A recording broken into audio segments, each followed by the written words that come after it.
स्वागत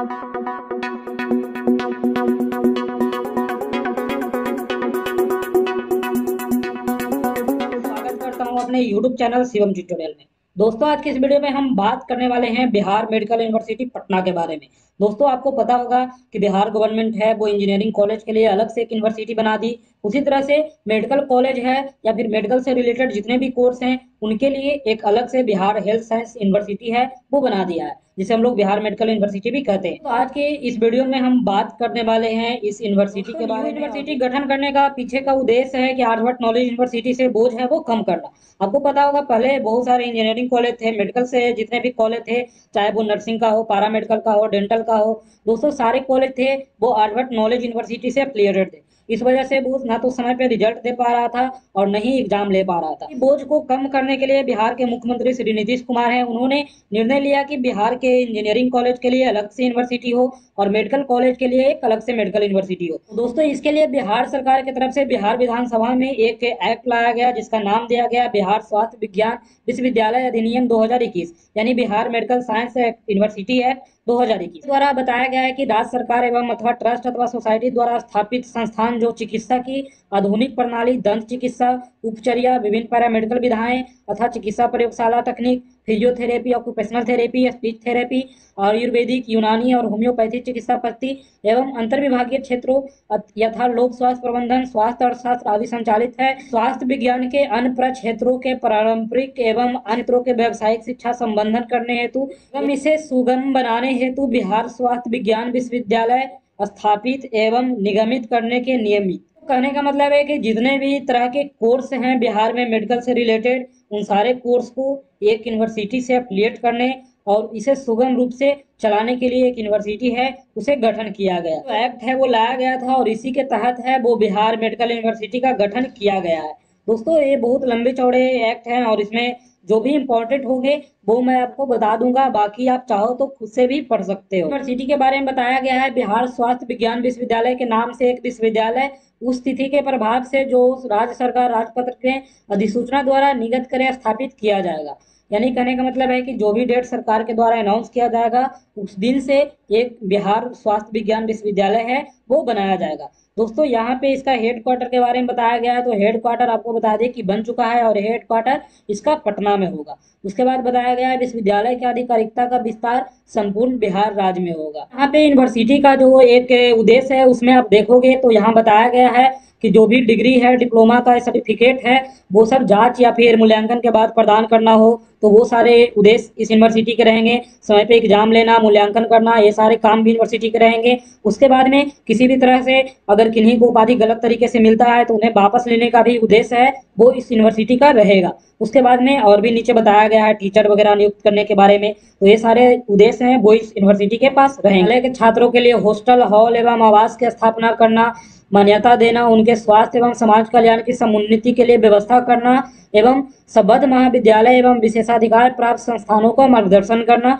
इस यूनिवर्सिटी का उद्देश्य है। फेलोशिप, छात्रवृत्ति, ये सब प्रदान करना यहाँ पे यूनिवर्सिटी का काम रहेगा। और जो इम्पोर्टेंट बात बताया गया है कि जो भी मेडिकल कॉलेज होंगे उनमें जो गर्ल्स स्टूडेंट होंगे बिहार के रहने वाले, उनको 1/3 सीट है वो रिजर्व रहेगा एडमिशन में।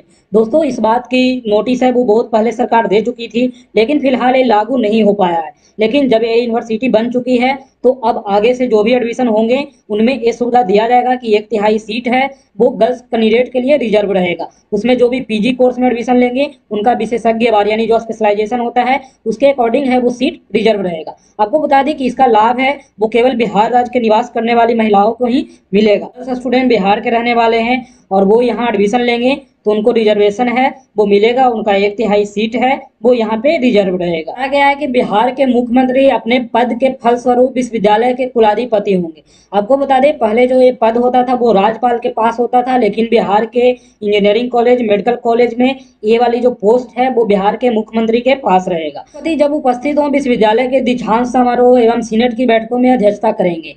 यानी कि जब भी ये मीटिंग में अवेलेबल होंगे या चाहे वो दीक्षांत समारोह हो या फिर सीनेट का मीटिंग हो, वो जो अध्यक्षता है वो कुलाधिपति करेंगे, यानी कि मुख्यमंत्री करेंगे। इनके पास जो पावर दिया गया है वो विश्वविद्यालय है, उसके महाविद्यालय जितने भी एफिलिएटेड होंगे, उनके भवन है, प्रयोगशाला है, उसके इक्विपमेंट है, वो सारे का निरीक्षण करवाना, जो भी संचालित परीक्षाएं हो रही है, शिक्षण का कार्य हो, उन सब का देख रेख करवाना। वो जब चाहे किसी भी व्यक्ति के द्वारा उसकी जांच पड़ताल करवा सकते हैं। दोषी होंगे उनके खिलाफ कार्रवाई करने का भी अधिकार है, वो कुलाधिपति के पास होगा, यानी कि माननीय मुख्यमंत्री के पास रहेगा। यूनिवर्सिटी में जो पदाधिकारी होंगे उसमें एक कुलपति होंगे यानी चांसलर होंगे, एक डीन होंगे, एक रजिस्ट्रार होंगे, एक वित्त पदाधिकारी होंगे, एक परीक्षा नियंत्रक होंगे और एक पुस्तकालय अध्यक्ष होंगे। दोस्तों फिलहाल इतने सारे पोस्ट हैं वो बनाए गए हैं, और जरूरत पड़ेगी तो और भी पोस्ट है सृजित करने का अधिकार दिया गया। बताया गया कि प्रथम कुलपति होंगे जो सरकार के द्वारा नियुक्त किए जाएंगे, और इनका जो पदभार का जो वैलिडिटी रहेगा वो 3 वर्ष का रहेगा, या फिर इनका एज 75 वर्ष हो जाए तब तक वो रह सकते हैं, जो भी पहले हो वहां तक ये रहेंगे। यहाँ देखिए बताया गया है कुलपति यदि उनकी राय हो तो किसी विषय में तुरंत कार्रवाई करना आवश्यक है। इस अधिनियम के द्वारा अधीन विश्वविद्यालय में किसी प्राधिकार के प्रदत्त किसी शक्ति का प्रयोग कर सकेंगे, यानी कि जो भी चांसलर होंगे उनको लगेगा किसी पे कार्रवाई करना हो तो वो कर सकते हैं। दोस्तों इतनी सारी शक्तियां हैं वो इनको दिया गया है। में देखिए रजिस्ट्रार के बारे में बताया गया है कि रजिस्ट्रार जो पहला रजिस्ट्रार है वो सरकार के द्वारा नियुक्त किया जाएगा, और इनकी जो वैलिडिटी होगी वो भी 3 साल का होगा। उसी तरह से वित्त पदाधिकारी है, इनके बारे में बताया गया है कि ये भी सरकार के द्वारा नियुक्त किए जाएंगे, और इनकी भी वैलिडिटी है वो 3 साल की होगी। तो दोस्तों इन सारे की नियुक्ति हो चुकी है, मैं आपको आगे बताऊंगा कि किनको कौन से पोस्ट पे नियुक्त किया गया है। कंट्रोलर के बारे में बताया गया है तो इनकी भी नियुक्ति हो चुकी है, और ये 3 साल के लिए फिलहाल बनाए गए हैं। एकेडमिक काउंसिल के शक्तियों के बारे में बात करें तो इनको जो पावर दिया गया है वो अन्य विश्वविद्यालय एवं संस्थान की डिग्री की मान्यता का सिफारिश करना, और विश्वविद्यालय के प्रमाण पत्र, डिप्लोमा और डिग्री के संबंध में उनकी समकक्षता का निर्धारण करना, ये जो एकेडमिक काउंसिल है उनको अधिकार दिया गया है। समान परिषद द्वारा स्वीकार की गई किसी भी शर्त के अधीन फेलोशिप, छात्रवृत्ति, अन्य पुरस्कार के लिए प्रतिस्पर्धा का समय, तरीका एवं शर्तें तय करना और उसी के पुरस्कार के लिए सिफारिश करना, ये सारे अधिकार हैं वो एकेडमिक परिषद यानी कि एकेडमिक काउंसिल को दिया गया है। बाद में परीक्षकों की नियुक्ति की करना हो या उसे हटाना हो, इसकी भी शक्ति दी गई है। परीक्षा के संचालन की व्यवस्था,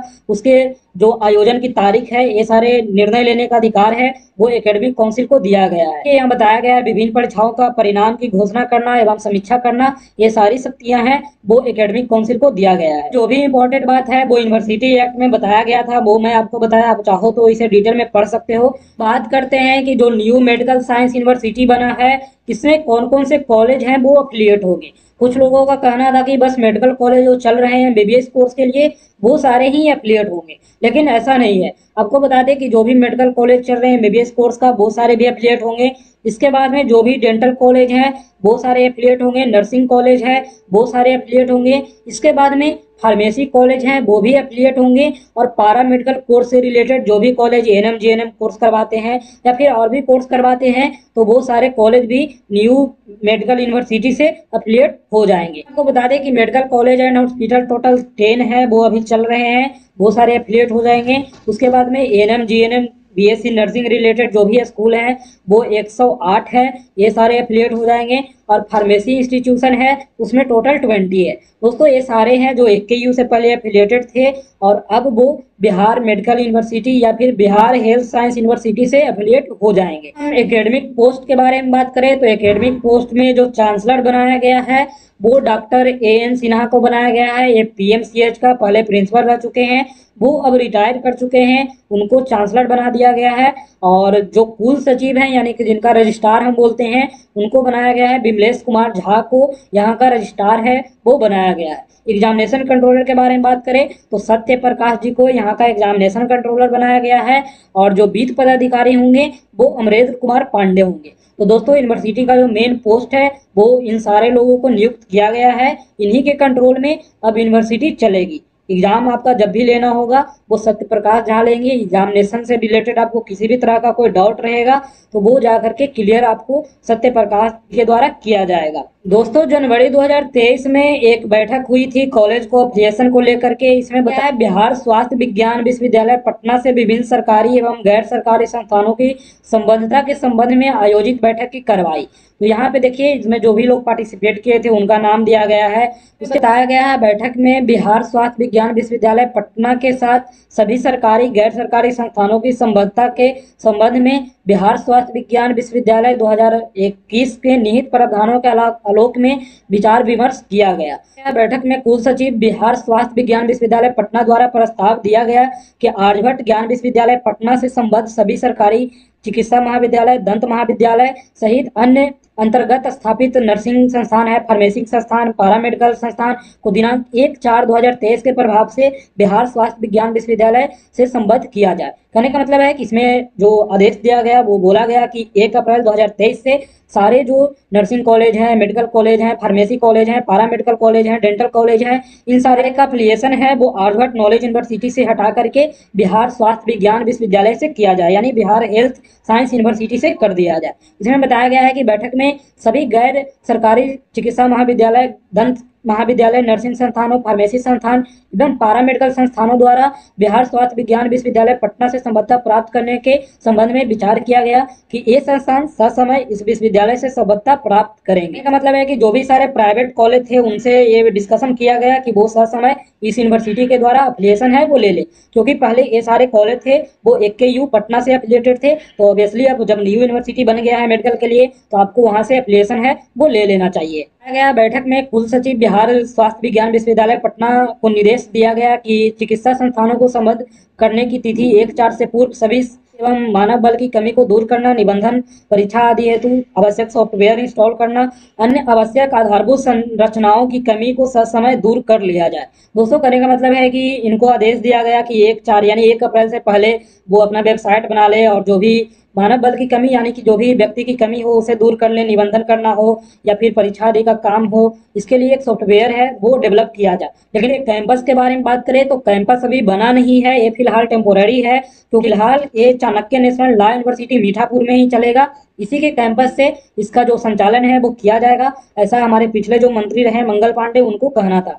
दोस्तों फिलहाल इससे रिलेटेड कोई और अपडेट आई नहीं है, फिलहाल यहीं से ये चलने वाला है। यूनिवर्सिटी के वेबसाइट के बारे में बात करें तो जैसा आपको मैंने पहले बताया कि इनको आदेश दिया गया था कि वो बनवा ले, लेकिन यहाँ पे देखिए एक न्यूज जो आई फिलहाल उसमें बताया गया कि यूनिवर्सिटी का वेबसाइट है उसका डेवलपमेंट का काम वो है वो रुक गया है। क्यों रुक गया है? क्योंकि AKU है वो डाटा अभी नहीं दे पाया है। डाटा जब मिल जाएगा तो यूनिवर्सिटी का काम है वेबसाइट बनाने का वो कंप्लीट हो जाएगा, तो इसमें अभी समय लगेगा लेकिन ये बहुत जल्द ही तैयार हो जाएगा। और दोस्तों उसके बाद आपको सारे अपडेट हैं वो इस वेबसाइट पे मिलेंगे, आपको AKU की साइट चेक करने की जरूरत नहीं पड़ेगी कि न्यू यूनिवर्सिटी बनने के बाद क्या क्या बदलाव है वो हो सकते हैं। तो इसमें आपको बता दें कि सबसे पहले एग्जाम पैटर्न है वो आपका चेंज हो सकता है यूनिवर्सिटी अपने अकॉर्डिंग डिसीजन लेकर के एग्जाम पैटर्न है वो चेंज कर दे। और आपको बता दें कि एग्जाम है वो टफ होने की उम्मीद ज्यादा बढ़ गई है, क्योंकि अब यूनिवर्सिटी है इस पे ही पूरी फोकस करेगी। दोस्तों उसके बाद में एग्जाम सेंटर है वो आपका चेंज हो सकता है आपका एग्जाम है वो सारे होम सेंटर हो, लेकिन कड़ी निगरानी में हो, आपको CCTV कैमरे से कंट्रोल करके एग्जाम लिया जा सकता है, तो इसकी पॉसिबिलिटी रहेगी। उसके बाद में सेशन मैनेजमेंट का है तो सेशन आपका मैनेज कर दिया जाएगा, जो भी लेट सेशन चल रहे हैं उनको ससमय कंप्लीट किया जाएगा। उसके बाद रेगुलर एग्जाम है और रिजल्ट लेने की व्यवस्था यूनिवर्सिटी की तरफ से की जाएगी। फिर अटेंडेंस के लिए परेशान किया जा सकता है, का फोकस है वो इंफ्रास्ट्रक्चर, टीचर्स और लैब पे रहेगा। तो दोस्तों ये सारे में सुधार होने की उम्मीद रहेगी। अब देखते हैं आगे क्या होता है, अभी तो यूनिवर्सिटी न्यू बनी ही है, अभी ये काम करने में इसे समय लगेगा। और वीडियो पसंद आए तो लाइक करें, अपने दोस्तों में भी शेयर करें, और किसी भी तरह का कोई जानकारी चाहिए आप कमेंट कर सकते हो। अगर कौन सा अच्छा रहा तो मैं आगे का अपडेट लेकर जरूर आऊंगा। Thank you.